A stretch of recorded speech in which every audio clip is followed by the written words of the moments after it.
If you've been following my channel for the last 7 months now, then there's a good chance you may have seen my video on Model Train Closeouts. In case you missed it and want to know the full story, I'll leave a link on screen and down in the video description.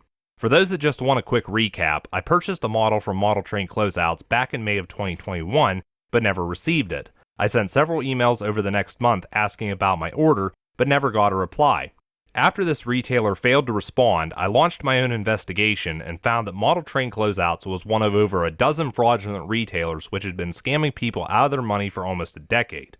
Well, it turns out I have an update for you all on Model Train Closeouts, as well as the other fraudulent retailers I mentioned and the individuals behind them. It's been 8 months since I did my investigation into Model Train Closeouts and the other retailers in question, and during that time, many dissatisfied customers have commented on the video, and it's even been shared on several model train forums and social media sites. That's just the tip of the iceberg, however, as it turns out legal action is now being taken against these retailers after Attorney General Josh Shapiro filed a complaint against both Internet Hobbies and Hobby Models back in late November of 2021. An online article reads, Attorney General Josh Shapiro announced that the Office of Attorney General recently filed a complaint against Internet Hobbies LLC and Hobby Models LLC, two online shops operated by co-defendants Dale and Diane Bruner. The complaint alleges that the defendants consistently failed to deliver products and failed to refund consumers' money, violating the Commonwealth's consumer protection law. So it looks like somewhere this fraudulent retailer situation went from just a bunch of complaints to the Better Business Bureau and numerous forum posts to becoming a lawsuit filed by the Pennsylvania Attorney General. All I can say is that after 8 years of this, it's about time something gets done. Shapiro himself stated, "We're suing Internet Hobbies for making a hobby out of scamming Pennsylvanians. We're determined to get people their money back and stop this company from operating in our Commonwealth." The only thing I'm asking at this point is whether this lawsuit is going to shut these retailers down permanently, or if they'll just keep scamming people in other states. Granted, a lawsuit like this, if everything goes well, is sure to hit these two individuals hard financially, so I guess there is a good chance they may think twice before pulling this stunt again. Personally, I feel the court should prosecute these individuals for everything they've got, but of course there are limitations when it comes to these kind of lawsuits. The article goes on to say, the lawsuit alleges that despite being more than 2 years behind on fulfilling some consumers' orders, the defendants have continued to accept orders and collect money. When consumers reached out to inquire about the status of their orders, the defendants allegedly either ignored the consumers or provided excuses after excuses.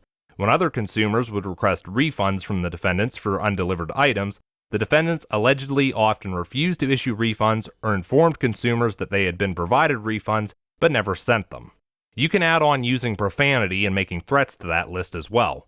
Let's go back and look at some of the experiences customers have had with these individuals when it came to getting a response and/or refund, and all I can say is that even most eBay users out there aren't this bad. You do not tell your customers to f*** off or threaten them with lawsuits after jerking them around and taking an unreasonable amount of time getting them their orders. Hell, it's been almost a year now and I never received the item I purchased. Still, I have to laugh at these individuals for threatening customers with lawsuits when they themselves have ended up in one. How's that for irony? So the article ends by saying, the lawsuit seeks a court order for the defendants to pay restitution to customers who have suffered losses as a result of the defendants' conduct, to stop doing business in Pennsylvania, and pay civil penalties for each violation of the consumer protection law. Pennsylvanians should stay on alert for other businesses LSs used by the defendants, including Hobby Wheels, Hobby Rails, Hobby Book Depot, Red Star Hobbies, Military Model Depot, Model Airplane Depot, Model Railroad Depot, Model Ship Depot, Gundam World Online, www.tokenmilitary.com, Model Kit Closeouts, and Model Train Closeouts. Hundreds of consumers across the country and around the world have reported these companies to consumer mediation agencies, including the Office of Attorney General.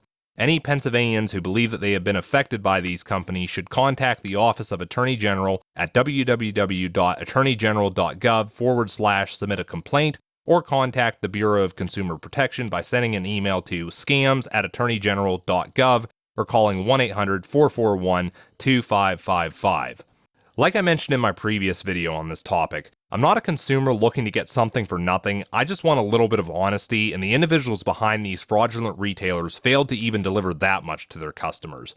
In a way, it's an interesting situation because the individuals behind this weren't just scamming model railroaders, but hobbyists of all kinds. Sadly, I fell victim to their scam, but at the same time, many others and myself have exposed what was going on here, and finally legal action is being taken. All I can say is hopefully this is a lesson for these individuals and they'll learn to be better people after this. Still, I don't think they'll have much chance running a legitimate, successful retail business when all's said and done. As for the rest of us, the lesson here is that it's best to do your research before purchasing anything from an online retailer you haven't dealt with before. I would tell you where I'd recommend buying model railroading equipment from, but I really don't want to drop reputable retailers' names in a video talking about fraudulent ones. Again, it's best to do your research and see what other customers are saying about an online retailer before buying from them yourself. Believe me that doing this can save you a lot of trouble in the long run, especially when there's crooks on the internet like hobby models and/or internet hobbies. Again, it's great to see something is finally being done about the individuals behind these fraudulent retailers, and I'm sure many people who have dealt with them are glad to see the issue being resolved as well. I provided links down in the video description, and I highly recommend that if you've had any issues with the retailers mentioned in this video, then get in contact with someone and let them know. Also, if you've had issues with these retailers, be sure to leave a comment and tell your story. It's pretty clear we've got our foot in the door at this point, and like I've said before, videos have a way of fixing things. There's no reason any hobby should be this frustrating.